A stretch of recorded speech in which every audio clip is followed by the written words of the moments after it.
মহিলা উদ্যমিতা আঁচনি অৰ্থাৎ অসমৰ আত্মসহায়ক গোটৰ সদস্যসকলক ব্যক্তিগতভাৱে উপাৰ্জনমুখী কামত জড়িত কৰিবলৈ 10,000 টকাকৈ আমি সহায় কৰিম। এই 10,000 টকাৰ সদ্ব্যৱহাৰ হলে ভৱিষ্যতে আমি 25,000 টকা আৰু 25,000 টকাও উৎপাদনমূলক কামত ব্যয় কৰিলে ভৱিষ্যতলৈ বেংকৰ সৈতে 50,000 টকা।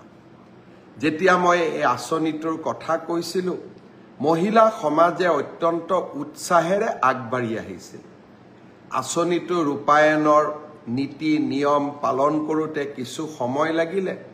কংগ্ৰেছে উলিয়াই দিলে যে মুখ্যমন্ত্ৰী এনেই কৈছে মহিলাসকলক ঠগালে, মহিলাসকলক পইচা কেতিয়াও নিদিয়ে।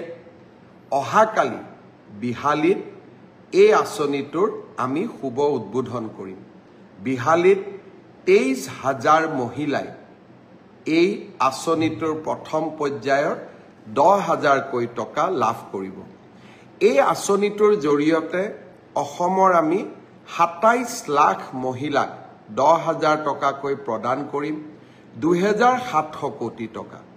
আৰু নগৰ অঞ্চলতো 3 লাখ মহিলাক এই আঁচনি আমি প্ৰদান কৰিম, তাতো আমাৰ প্ৰায় 300 কোটি টকা। অৰ্থাৎ আমাৰ আই মাতৃসকলক উৎপাদনমুখী আৰু মহিলা সবলীকৰণৰ দিনত কালি আকৌ এটা বিশাল পদক্ষেপ।